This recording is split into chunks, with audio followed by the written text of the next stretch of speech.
కరుణాం కరుణాతరంగితాక్షీం ధృతపాశాంకుశపుష్పబాణచాపాం అణిమాదిభిరావృతాం మయూఖైః గురుడిత్యేవ విభావయే భవానీ. గ్రహముల యొక్క గమనాల్లో మంచి చెడులు రెండూ కలిసే ఉంటాయి. చెడును తెలుసుకోవడం ద్వారా జాగ్రత్త పడడం, నివారణ చర్య కోసం జపాలు చేసుకోవడం, తద్వారా దోషాలను అధిగమించటం, ఇది సామాన్యంగా భారతీయమైన జ్యోతిషంలోని ఆ అవకాశం ఉంది. అంటే దోష నివారణ చర్యలు భారతీయ జ్యోతిషంలోనే చెప్పబడ్డాయి, ప్రపంచంలో ఎక్కడా చెప్పబడలేదు. ఆ విషయాన్ని మనం దృష్టిలో పెట్టుకున్నట్లయితే భారతదేశంలో ఇంతమంది ఆధ్యాత్మికవేత్తలు మహాత్ములు జన్మించడానికి ఈ నివారణ చర్యలే ముఖ్యమైన కారణం అనే విషయం మనకు అర్థమవుతుంది.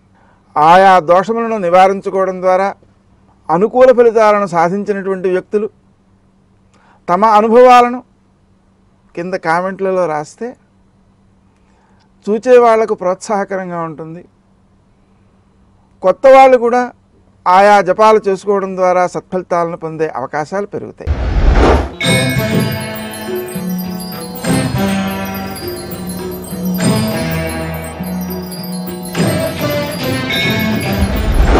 కన్యా రాశి.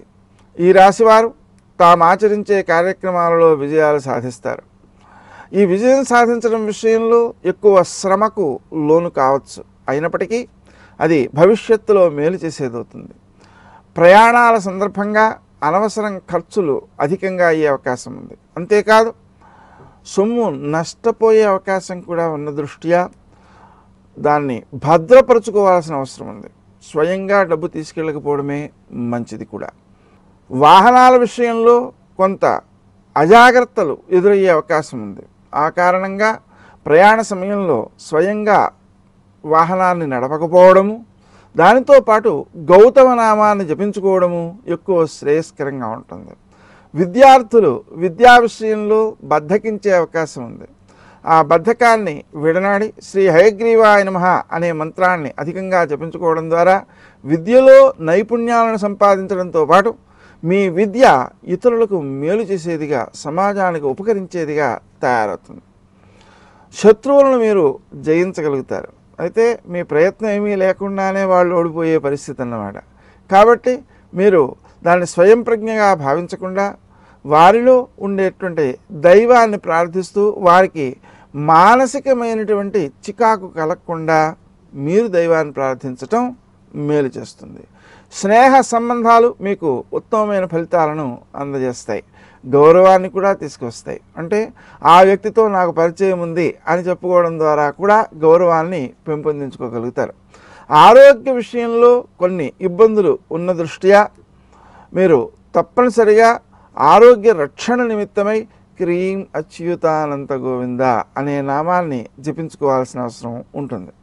దానితో పాటుగా శనివారం రోజున ఒక 1 కేజీ నల్ల నువ్వులతో శివునికి పూజ చేసి వాటిని ఆవులకు పెట్టడం ద్వారా చాలా దోషాలను మీరు అధిగమించగలుగుతారు. తండ్రి తత్సంబంధీకులకు ఆరోగ్య విషయంలో కొన్ని ఇబ్బందులు ఎదురయ్యేటువంటి అవకాశం ఉన్న దృష్ట్యా క్రీం అచ్యుతానంత గోవింద అనే నామాన్ని జపించడం ద్వారా ఆ దోషాలను ఇబ్బందులను అధిగమించగలుగుతారు. స్నేహ సంబంధాలు అనుకూలమైన ఫలితాలను అందజేస్తాయి. విశేషించి మీరు పడేటువంటి శ్రమ వ్యర్థం కాకుండా తాత్కాలికంగా ప్రయోజనాన్ని ఇవ్వకపోయినా దీర్ఘకాలికంగా ప్రయోజనాన్ని ఇచ్చేటువంటి అవకాశం ఉంది అని గుర్తించి శ్రమను కొనసాగించడం తప్పనిసరి. ఆరోగ్య రక్షణ విషయంలో తీసుకోవాల్సిన జాగ్రత్తలుగా సమయానికి ఆహారం తీసుకోవడం, సమయానికి నిద్రపోవడం, క్రీం అచ్యుతానంత గోవింద అనే నామాన్ని జపించుకోవడం సర్వదా శ్రేయస్కరం.